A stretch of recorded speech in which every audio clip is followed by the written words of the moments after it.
आप सभी को संवत 2078 की अनेकों अनेक और कोटिशः शुभकामनाएं। 13 अप्रैल 2021 चैत्र शुक्ल पक्ष प्रतिपदा से 1 अप्रैल 2022 तक के अंतराल में संवत 2078 चलायमान रहेगा।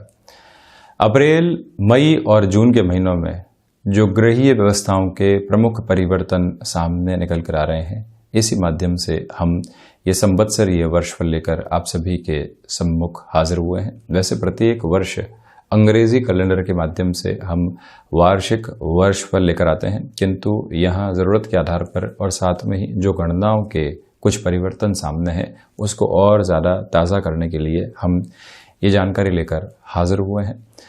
अब देखिए कि कुंभ राशि के जातकों को 7.5 का प्रथम प्रवास काल चल रहा है, तो वहीं देवगुरु बृहस्पति 6 अप्रैल 2021 से ही कुंभ राशि स्थान में शनिदेव की मूल त्रिकोण में प्रवेश कर चुके हैं।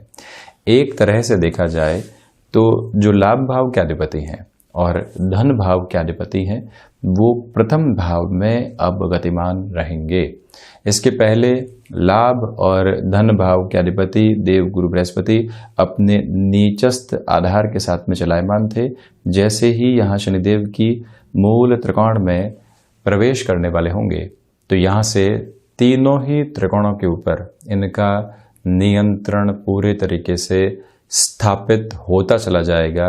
ये एक प्रमुख बात है। तो वहीं शनिदेव की स्थितियां भी द्वादशेश होकर द्वादश भाव में ही चलायमान रहने वाली होगी।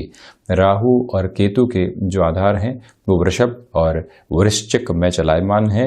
एक महत्वपूर्ण तारीख जो शनिदेव के साथ में जुड़ी हुई है वो है 23 मई 2021, जहां से शनिदेव अपनी मार्गी स्थितियों को छोड़कर वक्रगत आधार में आ जाएंगे, जहां 11 अक्टूबर 2021 तक चलायमान रहेंगे। तो वहीं देव गुरु बृहस्पति 20 जून 2021 को वक्री होंगे और 18 अक्टूबर 2021 तक वक्रगत स्थितियों में ही चलायमान रहेंगे। हालांकि 14 सितंबर 2021 से देव गुरु बृहस्पति पुनः मकर में प्रवेश करेंगे। 20 नवंबर 2021 तक मकर में रहने के बाद, यानी द्वादश भाव में रहने के बाद पुनः कुंभ राशि में 20 नवंबर से प्रवेश करने वाले होंगे। ये एक प्रमुख आधार यहाँ सामने रहने वाला होगा। तो वहीं आप देखिए कि ये जो भाग्य भाव की स्थितियां हैं, 9th हाउस है, यहाँ पर देव गुरु बृहस्पति की 9वीं दृष्टि रहेगी। शनिदेव की जो 10वीं दृष्टि है वो अपने उच्च राशि स्थान पर रहने वाली होगी। यहाँ एक तरह से देखा जाए तो ग्रहीय व्यवस्था में जो पुत्र हैं, शनिदेव महान्यायाधिपति हैं, वो यहाँ भाग्य, अध्यात्म, धर्म की स्थितियों के भाव को देखने वाले होंगे। देव गुरु बृहस्पति की दृष्टि भी तृतीय त्रिकोण के ऊपर रहेगी। तो वहीं पर जो सूर्य देव का आधार है, ये भी 14 अप्रैल 2021 के बाद से ही अपने उच्चस्थ आधार के साथ में चलायमान रहने वाला होगा और वहीं से ऐसे दीप्त पुंज भाग्य भाव के साथ में जुड़कर आध्यात्मिक चेतनाओं को विकसित करने वाले रहेंगे। सर्वप्रथम जिस विश्वास की कमी से व्यक्ति जूझता है, जब उससे मुक्त होकर आगे बढ़े, यानी कि पुनः अपने विश्वास की गतिविधियों के साथ में स्वयं को जोड़े, वहां से जीवन की बेहतरी देख पाता है। ये एक आधार यहाँ पर रहने वाला होगा। ये प्रवृत्ति दूसरे स्तर के साथ में यदि मैं बात करता हूँ, तो जो इच्छा शक्ति का भाव था, किसी भी कामकाज को करने की ओर गए और पहले से ही ये सोच लिया ये कार्य का होना तो हमारे भाग्य में ही नहीं है। कितने लोग प्रयास करके थक चुके हैं, हम भी थक जाएंगे, कहीं पहुंचने वाले नहीं होंगे। इससे बढ़िया है कि पहले ही रुक जाएं। ये एक नकारात्मकता है जिससे आज़ाद होने की आवश्यकताएं होती है। देव गुरु बृहस्पति का यह आधार आपको ऐसी नकारात्मकता से आज़ाद करके जीवन को एक नए छोर के साथ में जोड़ने वाला रहेगा। ये एक स्पष्ट दृष्टिगोचर स्तर यहाँ सम्मुख बना हुआ है। तो वहीं आप ये भी गौर कीजिएगा कि जो देव गुरु बृहस्पति की 5वीं दृष्टि पंचम भाव के साथ में चलायमान रहेगी, आपकी क्षमताओं में विकास क्रम को बढ़ाती चली जाएगी। वहीं पर जो नैतिकता के भाव के साथ जिस कामकाज की ओर आप बढ़ना चाहते हैं वहां पर भी वृद्धि रहेगी। संतान पक्ष की ओर से जब चिंताएं कम होती है तो व्यक्ति अपने कामकाज पर और ज्यादा एकाग्रचित्त हो पाता है। ये प्रवृत्तियां यहाँ स्पष्ट हैं। तो वहीं शेयर मार्केट संबंधी कामकाज के अंदर आपने महत्वपूर्ण निवेश कर रखे थे, अब उसको आप रोटेशन की ओर लेकर जाना चाहते हैं। रिस्क कैलकुलेटिव अप्रोच के चलते हुए आप यदि किसी भी पोजीशन को डाइवर्सिफाई करना चाहते हैं, उस आधार पर भी ये समय अंतराल काफ़ी हद तक आपके लिए बेहतर कहा जाएगा। जो भी जातक संतान सुख की ओर जाना चाहते हैं उनके लिए भी स्थितियाँ 14 सितंबर तक और उसके बाद 20 नवंबर 2021 से जो ये संवत्सर वर्षफल का आधार जो हम कह रहे हैं वहाँ तक बहुत बेहतर रहने वाला रहेगा। क्षमताओं में वृद्धि है।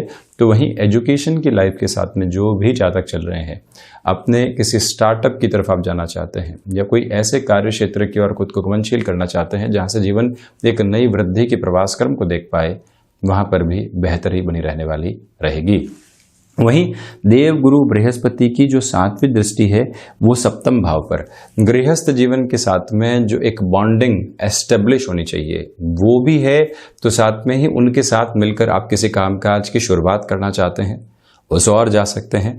ये भी एक सामर्थ्य के साथ में चलती हुई स्थिति है कि आप किसी अपने परिचित को अपने कामकाज के अंदर व्यापारिक साझेदार एसोसिएट के रूप में जगह देना चाहते हैं, या किसी व्यक्ति के पास में पूंजी है आप उसको ऑफर देकर अपने कामकाज में जगह देना चाहते हैं।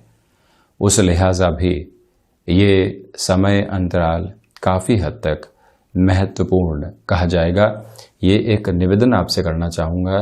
तो वहीं आप ये भी समझते हुए चलिएगा कि जो भी कार्य क्षेत्र के साथ में आप निरंतर गमन कर रहे हैं वहाँ पर अब वृद्धि के स्तर चलते रहेंगे।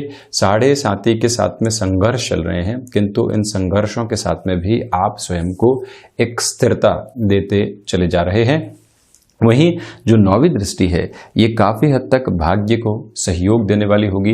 भौतिकता से दूर हटकर जब व्यक्ति अपने कर्म की आस्था के साथ में चलता है वहाँ से जीवन को आनंद दे पाता है। व्यक्ति कई बार सोचता है कि रुपया पैसा कमाऊं और उसके बाद में ये वस्तु लूं, ये सामग्री लूं, ये इमूवेबल एसेट लेने चला जाऊं, इतना घूम लूं फिर लूं, ये सारी ही पूंजी संरक्षित कर लूं। किंतु जब वो आज के ऊपर भरोसा करके अपने कर्म की गतिविधियों को देखता है और रात्रि अंतराल में जब निद्रा की ओर होता है तो जो संतुष्टि मिलती है वो कमाल की होती है। ये संतुष्टि यहाँ आपके लिए बढ़ने वाली होगी। और जो व्यक्ति संघर्ष के साथ में कुछ भी प्राप्त करता है वहाँ हर्ष की स्थिति अपार होती है। ये भी एक आधार आपके लिए बना रहने वाला है।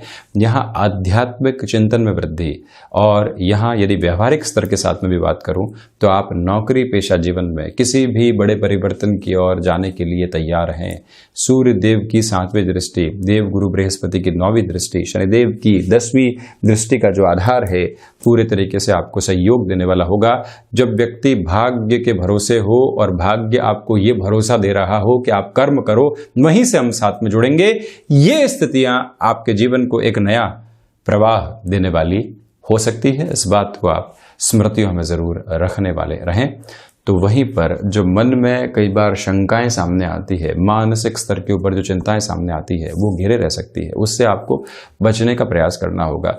लगातार आपने अपने ऑफिस कल्चर के अंदर प्रयास किया कि आप किसी भी व्यक्ति को जवाब नहीं दें जो आपकी सुपीरियर अथॉरिटीज है उनको, किंतु मन के भीतर से एक कुंठा जागृत हो रही है क्योंकि आपने उन बातों को खुद से अटैच कर लिया है।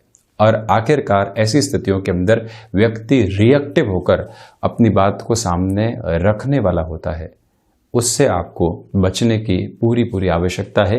ये एक निवेदन आपसे करना चाहूँगा।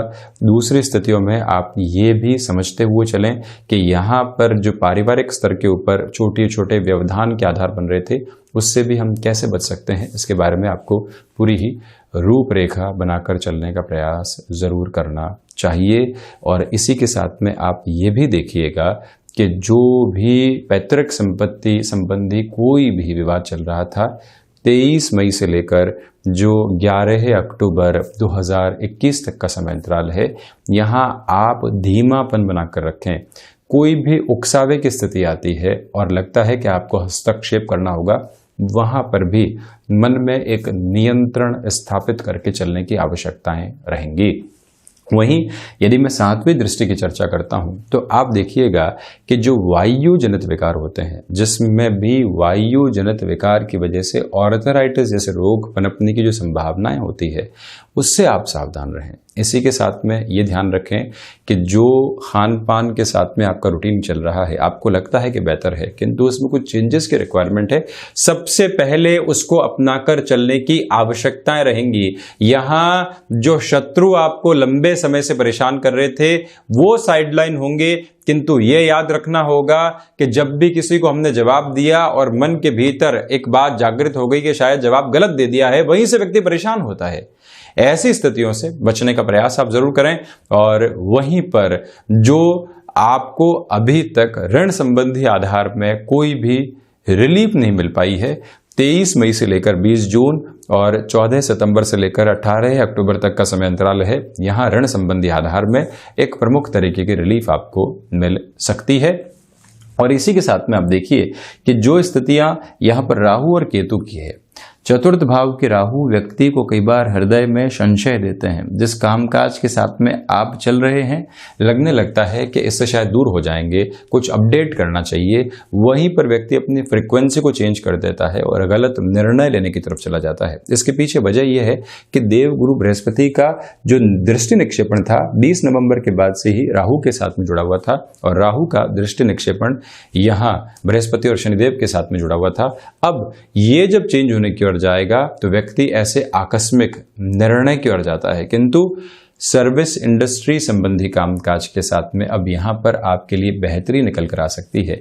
ये याद रखा जाए कि औषध विज्ञान संबंधी किसी भी कार्य क्षेत्र के साथ में आपका हस्तक्षेप रहा है, वहां पर भी एक बेहतर आधार निकल कर आता हुआ स्पष्ट तौर पर नजर आता है। तो वहीं केतु की स्थितियां जब भी दशम भाव के साथ में जुड़ी होती है, व्यक्ति आकस्मिक तौर के ऊपर कई ऐसे निर्णय भी लेता है अपने कार्य क्षेत्र के अंदर, जिसकी वजह से उसकी पहचान लंबे समय तक बनी रहती है। 10th हाउस के केतु की ये पोजीशन है। केतु जिनको कि संस्कृत में ध्वज के स्वरूप में भी कहा गया है, ध्वजा विजय और विद्रोह दोनों का प्रतीक है। कई बार विद्रोह की आवश्यकता है जो विजय की ओर व्यक्ति को लेकर जाती है, और जब भी आप अपने कंफर्ट जोन से बाहर निकलने का विद्रोह स्वयं से करते हैं, वहीं से एक नया सफर तय करने वाले होते हैं। और ये ही आधार आपके सामने बना रहने वाला होगा। 16 अप्रैल के बाद से मंगल और बुध परिवर्तन के साथ में चलेंगे। IT फील्ड के साथ में आप जुड़े हुए हैं, किसी भी बड़े परिवर्तन के साथ वहां आपको रुकना चाहिए, और कम्युनिकेशन संबंधी कामकाज के अंदर वहां कोई भी चेंज आपके सामने निकल कर आता है, रुक कर चलना आवश्यक रहने वाला है। यह निवेदन मैं आपसे यहां करना चाहूंगा। तो कुल जमा जोड़ आप यहां पर देखिएगा कि जो आत्मविश्वास की स्थितियां हैं पुनर्गठित हो रही है, और वहीं दूसरे आधार के ऊपर आपके लिए जो अर्थतंत्र के अंदर स्थितियां हैं वो ठीक ठाक तौर पर चलने वाली रहेंगी। इसी के साथ में जो पराक्रम भाव की स्थितियां हैं वो आपको काफी हद तक रिएक्टिव कर सकती है। प्रमोशन संबंधी आधार में धीमापन रहेगा, जहां है उसी तरफ रहना और स्थिरता के साथ में चलना, ये अवश्यंभावी आधार है। तो वहीं पर यह याद रखा जाए कि कृषि जनित कार्य के अंदर आप जुड़ना चाहते हैं, बहुत ज्यादा बड़े निवेश की ओर जाने से भी आपको दूर रहने का प्रयास करना होगा। शिक्षा संबंधी आधार में स्थितियां बेहतर बनी हुई है। शेयर मार्केट संबंधी कामकाज के अंदर निवेश की उत्तम आधार यहां निर्मित होंगे। जो भी जातक संतान पक्ष के सुख की ओर जाना चाहते हैं, वहां स्थितियां बेहतर है। संतान पक्ष की ओर से बनी हुई चिंताएं कम होती हुई यहां पर नजर आती है। स्वास्थ्य में वायु जनित विकार और अस्थि जनित विकार, ऑर्थराइटिस जैसे रोगों से सावधान रहना आवश्यक। तो वहीं गृहस्थ जीवन के अंदर काफी हद तक सुगमता और सपोर्ट, और इसी के साथ में जो अष्टम भाव की स्थितियां हैं, रिसर्च संबंधी कामकाज में ठीक ठाक प्रवृत्तियां, भाग्य का और आध्यात्म का उन्नत सहयोग बना हुआ है। उत्तरोत्तर बलि केंद्र के साथ में केतु का होना आपको कई बार निर्णायक आधार के साथ में बेहतरी देता चला जाता है। और वहीं एकादश भाव की स्थितियों के साथ में आपके लिए सर्वांगीण लाभ में आत्मविश्वास बना रहेगा। आप बारंबार स्वयं को ये कहने वाले होंगे कि अंत तो गत्वा विजय के एक बड़े स्तर को हम हासिल कर सकते हैं। संशय से मुक्त रहें। विदेश संबंधी कामकाज में थोड़ी सी दुविधाएं सामने निकल कर आ सकती है, उससे भी सावधान रहिएगा। तो ये था संवत्सरीय वर्षक्रम का आधार। हम ऐसी ही चर्चाओं के साथ में हाजिर होते रहेंगे। धन्यवाद और कोटिशः आभार।